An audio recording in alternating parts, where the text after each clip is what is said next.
Good morning, everyone, and thank you for being here, and thank you to the media for coming today. We are especially proud to have this large group of advocates standing behind us, as well as the students that we are so very proud of that are able to be here with us today.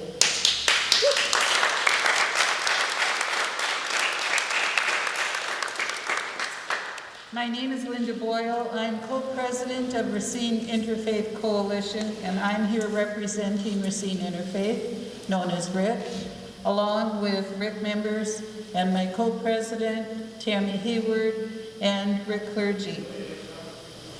I would like to now, as we begin, introduce Pastor Karen Paul from Lutheran Church of the Resurrection, and she's also a board member of Racine Interfaith Coalition, to open us today at this important time with a moment of prayer.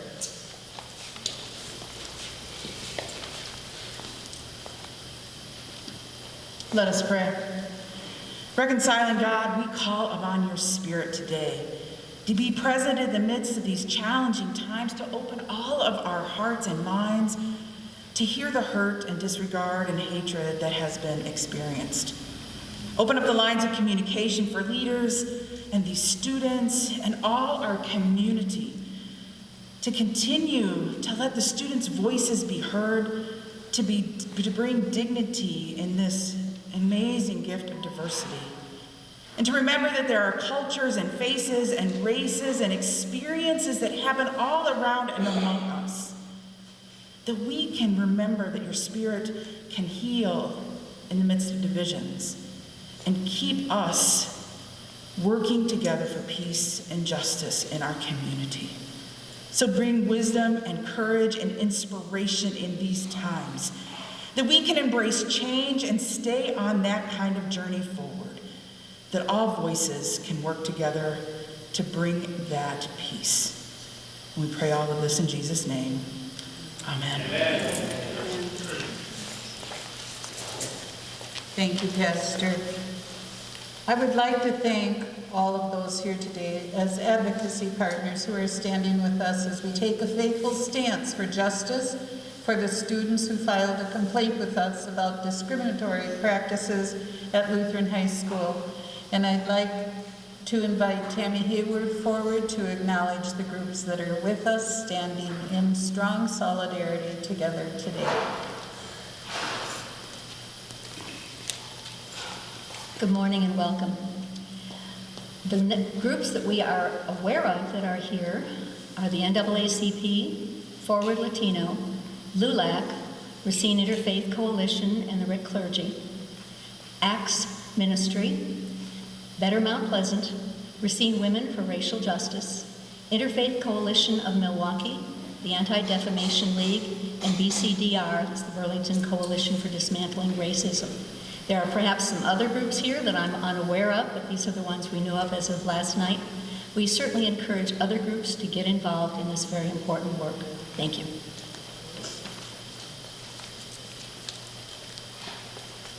Thank you, Tammy.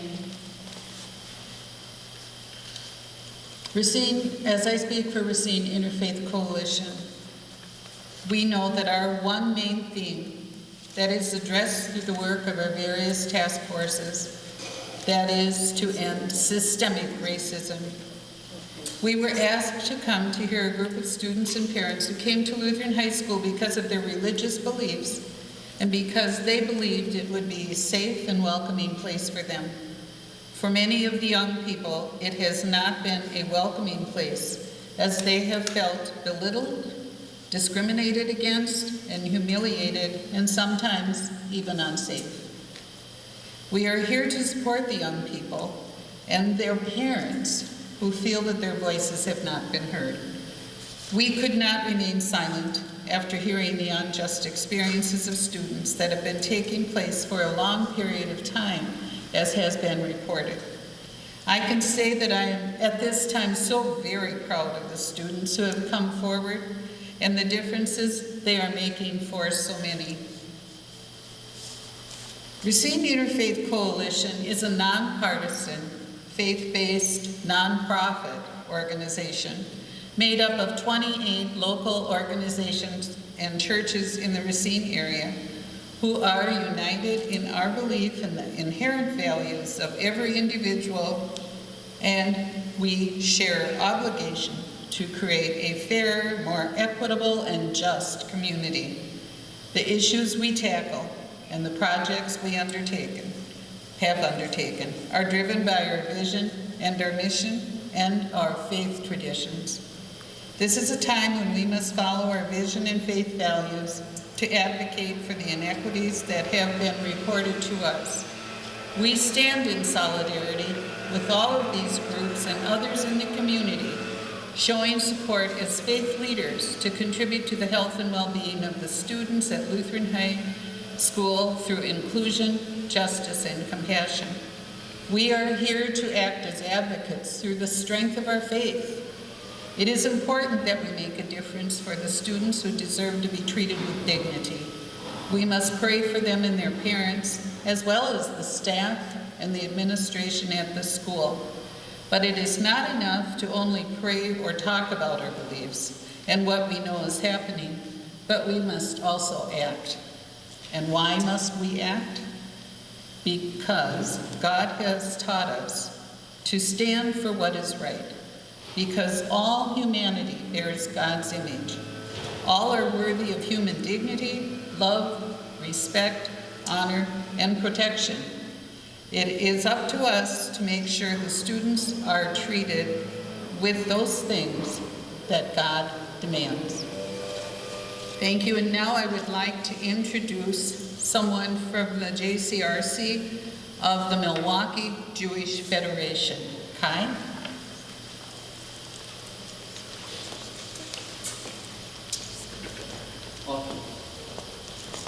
Well, introduce yourself. Good morning. My name is Kai Gartner-Mishlove, and I'm the director of the Jewish Community Relations Council of the Milwaukee Jewish Federation. And with me is Rabbi. I'm Rabbi Dina Feingold. I'm the rabbi at Beth Hillel Temple in Kenosha, and I'm here this morning representing the local Jewish community in the Racine-Kenosha area.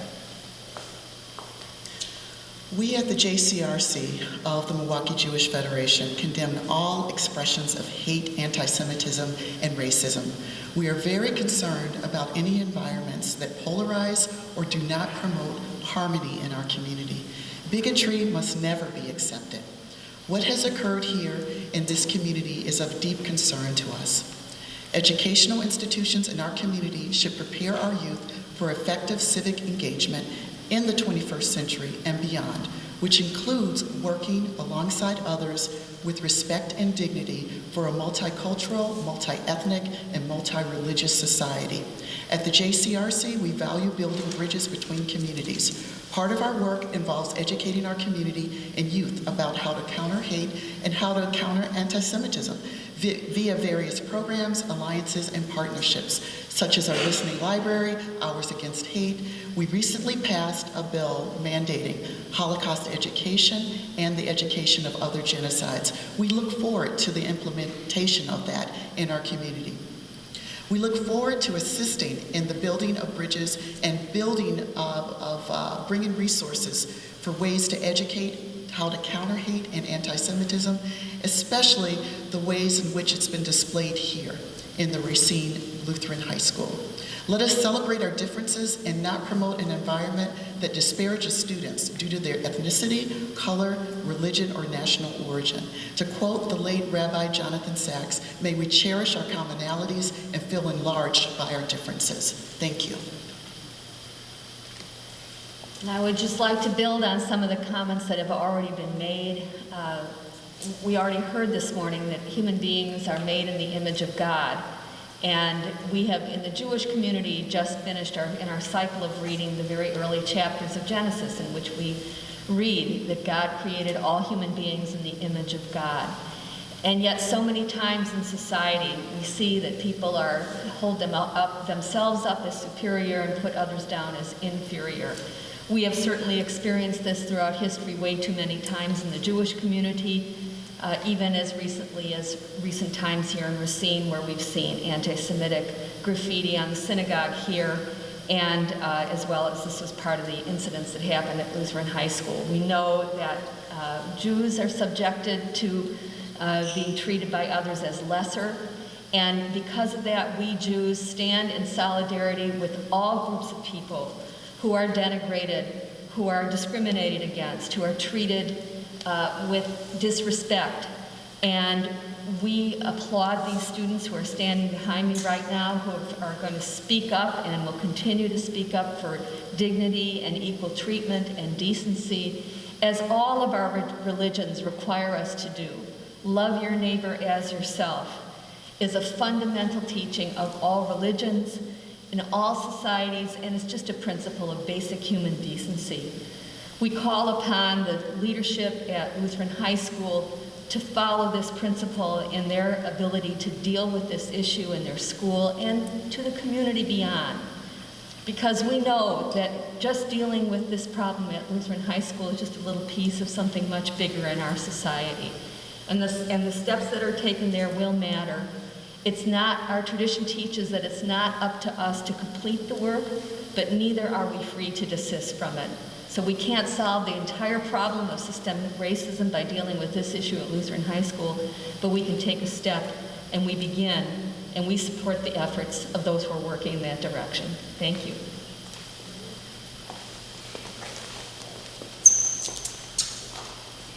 Thank you very much, Rabbi Feingold and Kai, and the Federation that they represent.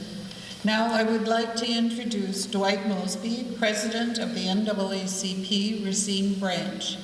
We know that children of all color have been affected by what is taking place at Lutheran High School.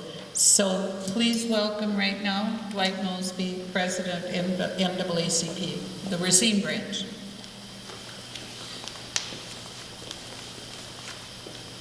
Thank you, Linda, Ms. Boyle.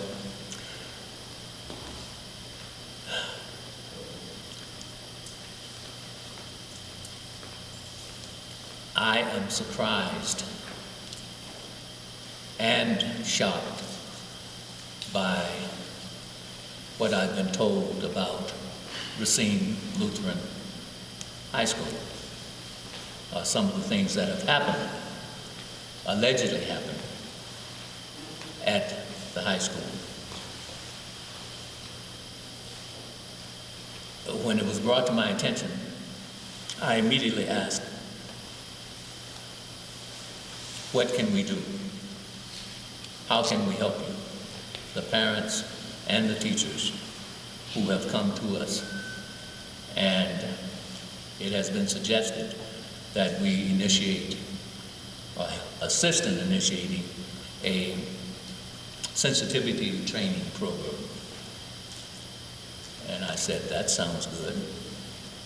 However, what about the students who have been subjected to these racial treatment over the 3 or 4 years that they have been there? What do we do about that? There was no real answer other than the training should be a start in ridding us of this sickness at the school. Not only the students, but some of the teachers and the administration. The NAACP, National Association for the Advancement of Colored People, is the oldest, boldest, and baddest civil rights organization in this country, 112 years old. We will help if you ask for the help. We will do whatever's necessary to rid our community of these acts of discrimination toward our children who are in their formative stages, learning a system that is causing scars, mental scars, that will affect them for the rest of their lives. And if we don't do anything about it, then they will be affected. not only today, but in years to come. We are prepared to help in whatever way we can and however you'd like to move. I welcome the opportunity to speak to the press as well as the parents and teachers, and we are at your beck and call. Please don't hesitate to call us again. Thank you.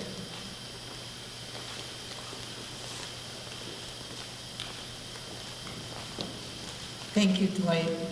We are so very fortunate to have a strong chapter of the NAACP here in Racine that has joined us in this particular piece of work.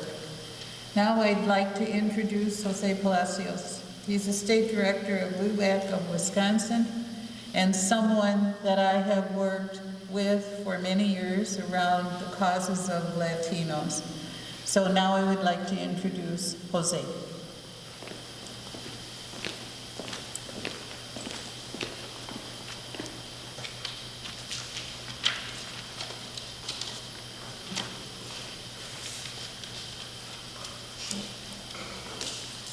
Good morning, everyone. My name is Jose Renaldo Palacios, and I am the current state director for the League of United Latin American Citizens, or LULAC Wisconsin, which is part of one of the largest and oldest civil rights organizations in the United States for Latinos. We have long advocated for safe learning environments for our children. And I am here at the request of some parents and students who attend Racine Lutheran High School. As a community leader in Racine and Wisconsin, I'm here to advocate for these young people. I'm a former teacher, and I understand the importance of a safe environment at school. I also understand the importance of honest and consistent communication with parents. So it was surprising, after a discussion with parents and students, that it is our understanding that the students do not really have someone at school that they feel confident enough to trust and approach to talk to about things they are concerned about at school. It was also our understanding that there were requests for communication with students without parents being present, and this has also been an issue. These families need to feel that Racine Lutheran High is a safe and effective environment for all students, and especially for students of color. The administration and staff needs to understand that parents are not intimidating, but rather willing to help create a comfortable, safe school environment for their child. Therefore, there needs to be an education of the staff in understanding the cultural lines of what's appropriate and what's not with regards to students of color. The issue here is not just one incident, but a series of incidences that have occurred over the years that haven't received appropriate attention and resolution, resulting in consistent positive changes to create a safe learning environment. These experiences are not what a student or a parent want to recall later in years when they reflect back about their time at Racine Lutheran High. There needs to be a strong leadership that is willing to take quick action, that is fair for all students, and a leadership that brings everyone together at an important time when there is so much divisiveness. We hope that the school, staff, and administration work together towards an honest, positive, and effective solution with inclusive communication and active Christian values and fairness to help students and parents feel like they are part of the school and treated with dignity and respect, not just there for their importance of sports or voucher funding. Hoy es el tiempo para unir y proteger nuestros niños. Gracias.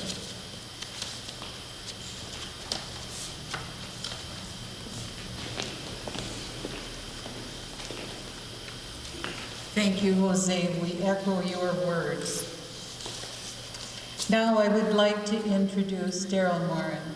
He is the national president of Forward Latino, and we are so very fortunate to have had him come to our area to help us with moving forward for the fairness of the children at Lutheran High School. Daryl? Thank you so much for that introduction, Linda. Estoy muy triste hoy para estar aquí con ustedes, hablando de las cosas que están pasando aquí en Racine Lutheran High School. It's a sad day for me today to have to come and talk to you about the documented incidents and acts of hate that are happening and have happened at Racine Lutheran High School here in Racine, Wisconsin. First, let me just say that there's been an effort by some to intimidate and persecute and demonize the students who have come forward. Let me tell you that these students are exceptional, and they represent everything that Lutheran tradition and gospel and values represent. I was so proud when I walked into the school with my good friend, State Director Palacios, the other day to walk in, just see students of all colors, brown, black, and white, demand to be heard by the school's administration, united in saying this is wrong and we'll be silent no more.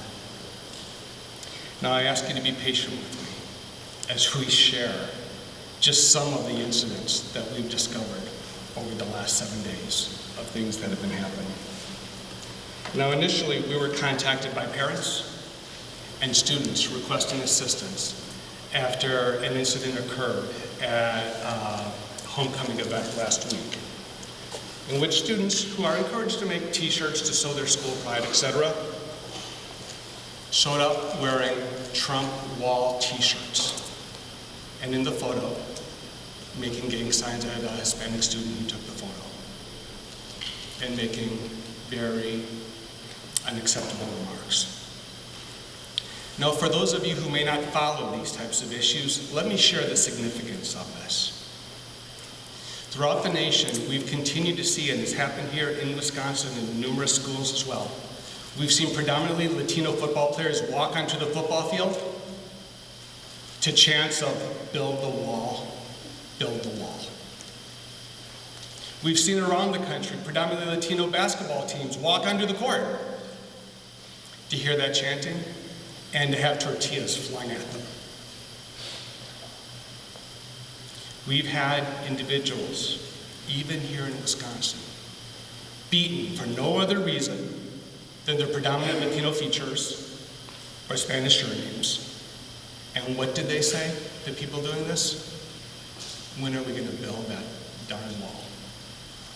Or something of the like, repeatedly over and over again. So just to provide context as to what this means to so many Latinos across the country. To the school's credit, they were instructed to cover them up, etc., and which they did for a short period of time. But just seeing this, we knew we had to come down here because typically when we see that, there are underlying issues that exist. So after repeated attempts, we finally got a meeting with school leadership. And State Director Palacios and I went to meet with him.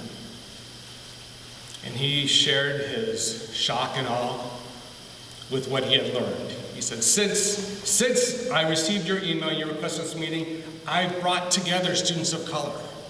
And it's only now that I'm learning of the events and the dehumanizing things that are happening at the school. I had no idea. I'm shocked. We talked about the photo and what it meant, etc. And I asked him if he'd ever seen it before, and he said no, and he asked to see it. So we went through a series of things and items that we recommend and have partnerships with and expertise in to help the school overcome this challenge, seeking to work collaboratively, right, together. And we left that meeting thinking that we had a partner. And shortly thereafter, State Director Palacios and I realized and were told and showed proof that a number of the statements we had heard were falsehoods in an attempt to cover up how long these things have been happening, when they knew, what they knew, and when they knew it. And as we continued to meet with parents and students, more and more came out. Getting questions, is this acceptable for a teacher to walk up and do this to me? Because it's been happening for years. Things that cannot be considered acceptable anywhere else. Comments made, humiliation being targeted at people because they are individuals of color, etc.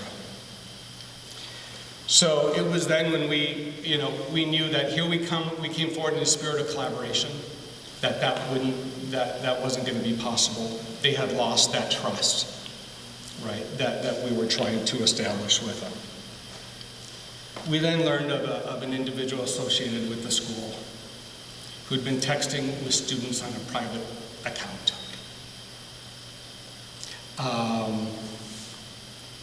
Insinuating that individuals should not come forward and report what they were seeing and what was happening.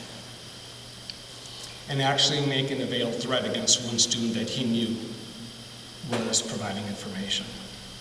I'm going to show you an image now of that text that I received from multiple sources.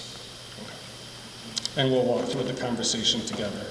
Once again, all these images are available online on our website, Students4Dignity.org, using the number 4. So in this line right here, the individual saying, "What is," and there is a student's name there, "saying," and the response, "Nothing." Nobody is. Someone said that he was gone, was the response from this individual associated with the school. You got to remember that this is the biggest moment in, and we redacted the student's name, and he's just trying to do this to the absolute most, and all he wants is clout. And the student replies, and he says FRL, which typically stands for real. Just told everyone how I feel. And the response was, "I can't wait to catch his in traffic." Now that wouldn't make sense to most people. What does that mean? I can't wait to catch his in traffic. Well, the reason that is pertinent here is this individual is also a member of law enforcement. And there's an active investigation going on by the police department against that individual who's currently affiliated with the school. And as we continue to talk with the students and the parents and learn more and more about what's happened, about how they've gone to school leadership, asking for action and failing to see it, as we've seen it documented through emails, etc. Yesterday, we received another image, once again from multiple sources, of something that had been etched into a boys' bathroom stall door there at Racine Lutheran High School. We redacted the word on top as it is incredibly offensive, but we can show members of the media the actual photo, right? It's an incredibly insensitive and derogatory term towards our black brothers and sisters, and below it, a swastika. There can be no doubt of the challenges that are there at the school. But I can also say, without question, there is incredible potential and beauty there, and I know that because of the people you see standing behind me. I could not have handpicked a better group of individuals to advocate for and on their behalf. These are individuals of high character, of faith, who believe in the importance of the gospel, and have been suffering for years now under the bombardment of discriminatory actions, dehumanizing actions, etc., that have happened there. So we, as a coalition, or as a group of organizations, just assisting the students and the parents, honestly, in this endeavor, have created the Students4Dignity coalition, because this all comes back at the end of the day to faith, to human dignity that's endowed upon each one of us at the moment of creation. And it's particularly shocking that that dignity has been stolen and attacked by individuals at an institution of faith. So with that being said, we've put together an action plan to defend dignity that are in keeping with best practices at high-performing educational institutions across the country. that doesn't benefit one set of students over another, and that this institution will have to embrace if it wishes to move forward and live up to its mission and its goals and ideals. So to share that, I welcome Linda Boyle back up, Dwight Mosby, and Jose Palacios. The first four were developed with students, parents, and all of the collaboration groups, but those are more long-term. So we actually asked the students to put together a list of short-term items they wanted to see right away, and I think you will be as impressed with them as I was. So. Okay.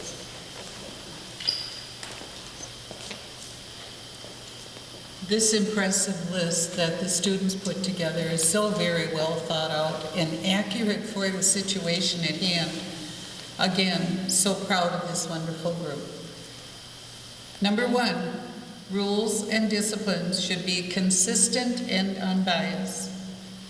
Currently, rules are not enforced with fairness or consistency.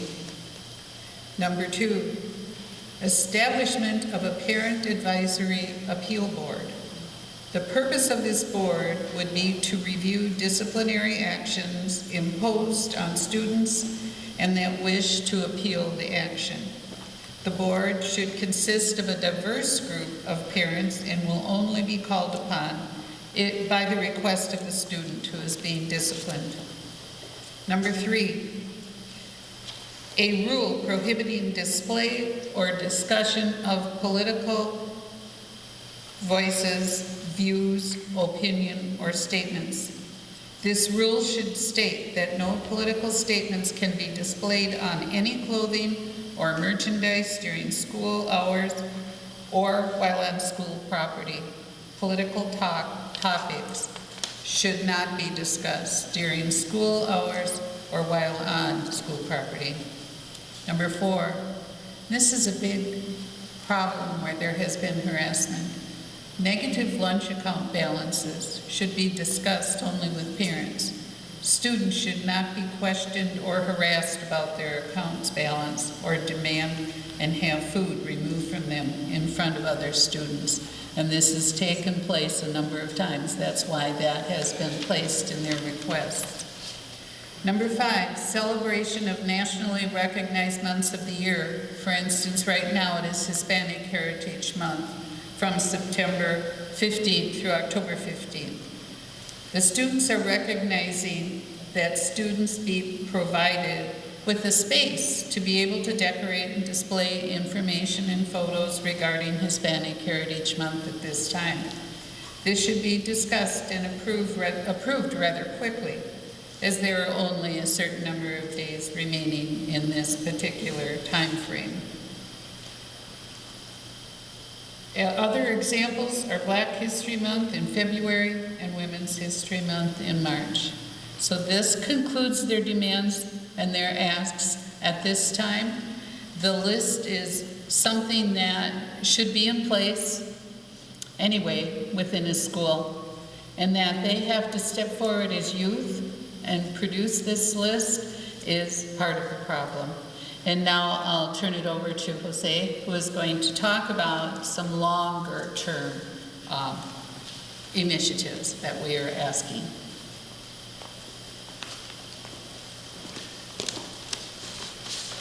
Thank you, Linda. When we first met with the principal of Lutheran High, we had offered assistance in trying to change the situation and help alleviate some of the concerns that the students have. Afterwards, we met with parents and students, and they were in agreement with the long-term initiatives that we suggested and that they also contributed to. The long-term initiatives that must be implemented at the school were formed, as I said, by students, parents, and supporting organizations. First one is to implement an anti-bias awareness program with faculty and staff, to be followed by anti-bias awareness program with students.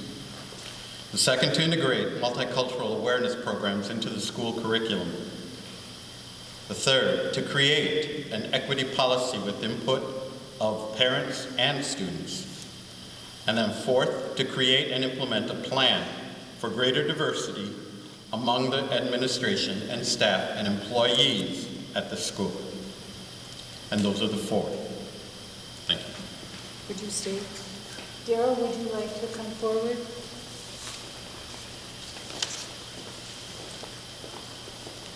Should we open up to questions? Okay. Now we will take questions from the media.